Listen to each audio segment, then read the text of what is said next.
Bom, nesse momento nós vamos falar sobre probabilidade. Essa é a nossa primeira aula sobre probabilidade. Isso porque nós temos basicamente três tipos de probabilidades distintas que eu gostaria de abordar com você. A primeira probabilidade é a probabilidade simples, a segunda é a condicional e a terceira vai ser a binomial. Bom, primeiro, o que seria a probabilidade? Primeiro é necessário que você entenda que a probabilidade nada mais é do que as chances de ocorrência de um evento. Você pode entender a probabilidade dessa maneira. Bom, se eu sei que um evento tem 50% de chances, significa que ele tem metade de possibilidades de ocorrer e metade de possibilidades de não ocorrer. Isso é probabilidade. Probabilidade, portanto, nada mais é do que saber quais as chances de ocorrência de um evento. Se eu sei que um evento tem 90% de chances de ocorrer, se eu sei que eu tenho 90% de chances de ganho na bolsa de valores, eu vou investir nela. Se eu sei que os meus ganhos são apenas da ordem de 20%, eu vou pensar um pouco mais em investir. Então, uma probabilidade é importante para que nós entendamos uma situação e consigamos tomar decisões a partir de informações que sejam sólidas. Mas, enfim, no que se baseia a probabilidade? É importante entender que a probabilidade simples, ela se baseia, e essa é a primeira que nós vamos analisar, em eventos aleatórios. A probabilidade simples é aquela na qual existe a ocorrência do acaso. Então, quando eventos eles são aleatórios, significa que o acaso rege a possibilidade de ocorrência de um determinado evento ou não. Então, nós podemos entender o seguinte: quando os eventos são aleatórios, nós não sabemos, nós não temos nenhum tipo de informação a respeito de quais aqueles elementos vão ser escolhidos, por exemplo. Então, nós temos aqui a ocorrência de um espaço amostral. Todos aqueles elementos que podem ser sorteados, por exemplo, no caso de uma probabilidade, fazem parte do meu espaço amostral. Se eu coloco 20 bolas dentro de uma caixa enumeradas, então qualquer uma daquelas bolas pode ser sorteada. Desse modo, aquelas bolas fazem parte do meu espaço amostral. E nesse caso, essas bolas são um conjunto de todos os possíveis resultados que são regidos pelo acaso da minha escolha. Então, ao enfiar a mão naquela caixa e retirar uma das bolas aleatoriamente, eu estou dizendo que cada uma delas, todas e cada uma das bolas tem a mesma chance de ocorrer. Essa é a descrição do meu espaço amostral. E aí é necessário entender que nesse exemplo da caixa com as bolas, cada uma das bolas é um elemento do meu espaço amostral que pode ser um resultado que é, na verdade, um resultado equiprovável. O que seria um resultado equiprovável? É porque todas as bolas têm a mesma chance de sair. Então, eu não tenho elementos que têm mais chance de sair do que outros. Beleza? Aí, nesse caso aqui, cada um desses elementos, que nesse caso aqui nós estamos chamando de E1, E2 até o En, que no nosso caso seria 20, tem a mesma possibilidade. O ômega, nesse caso, seria o meu espaço amostral. Bom, se nós analisarmos do ponto de vista da probabilidade, qual é a fórmula que nós utilizamos para a probabilidade simples, nós vamos ter essa fórmula aqui, em que PA significa a probabilidade para a ocorrência do evento A. A probabilidade para a ocorrência do evento A é igual ao número de casos favoráveis, ao número de elementos favoráveis, elementos que satisfazem esse evento A, dividido pelo número de eventos totais. NT, nesse caso, é o número de eventos totais.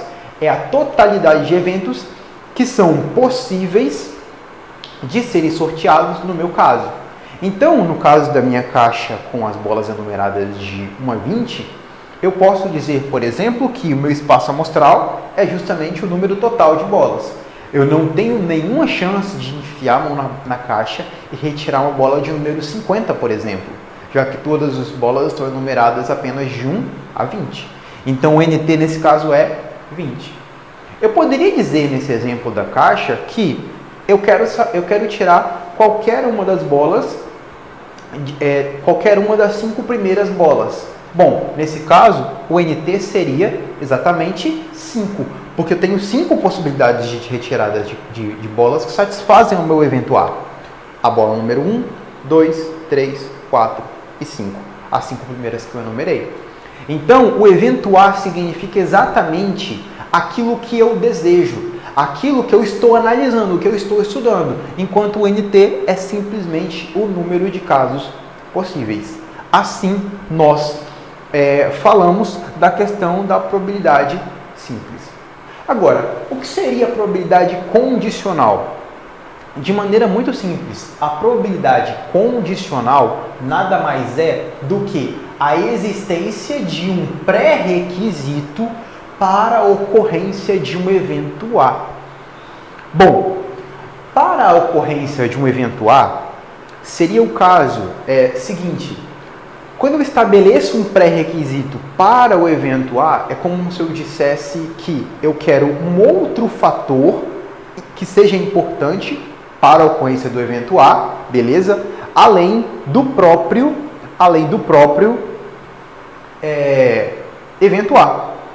Então, se eu disser, por exemplo, todas as bolas pares entre as 5 primeiras que eu numerei, nesse caso, o pré-requisito é ser um elemento par, além de ser uma das 5 primeiras. Nesse caso, tenho as 5 primeiras e somente 2 são pares, o 2 e o 4.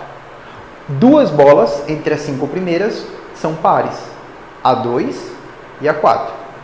A 2 e a 4, beleza? Bom, desse modo, o que a gente vai analisar?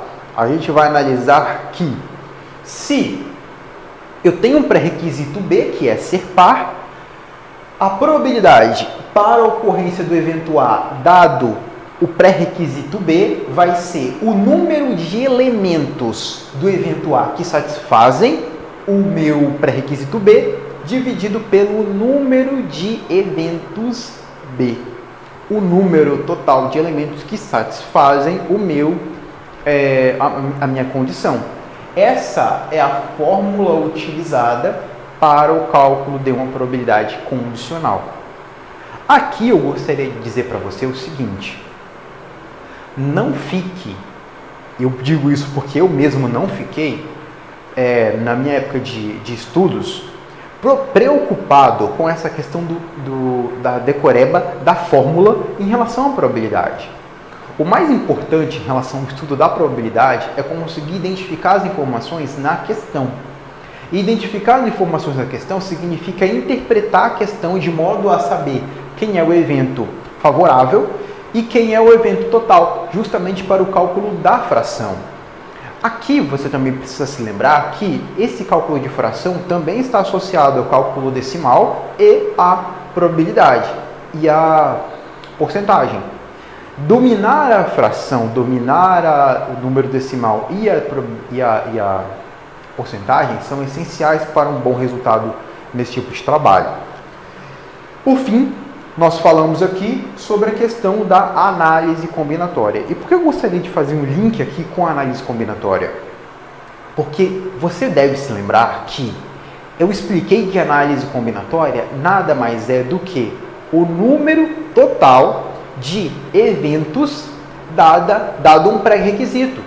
Então, se a análise combinatória nada mais é do que o cálculo total de possibilidades de um evento, ou seja, o número total de possibilidades para que um evento ocorra, é muito comum que eu utilize a análise combinatória para o cálculo, seja do meu número de possibilidades satisfatórias, seja do meu número de possibilidades totais. Então, é muito comum que eu utilize nas questões de probabilidade itens de análise combinatória, porque ao fazer o cálculo de arranjo, combinação e permutação, nós estamos definindo ou o espaço amostral ou o nosso número total de possibilidades favoráveis. Então, abra sua mente no sentido de entender que muitas vezes estudar a análise combinatória é muito importante para, na hora da probabilidade, definir um desses valores. É claro, a depender da questão, isso se torna mais ou menos interpretação, mas dominada a análise combinatória, muitas vezes é muito mais fácil resolver uma questão de probabilidade que, às vezes, você teria que fazer uma conta muito maior ou um raciocínio muito mais complexo. Então, entenda bem a análise combinatória, questões de Enem, questões aí de muitas vezes de concursos, vem muito no sentido de pegar a análise combinatória misturada com a probabilidade, justamente porque é um assunto que envolve mais de um conhecimento. E sendo um assunto que envolva mais de um conhecimento, é muito cobrada justamente por causa dessa questão da intercambiabilidade entre as matérias. Com isso, eu fecho com você esse conteúdo, beleza?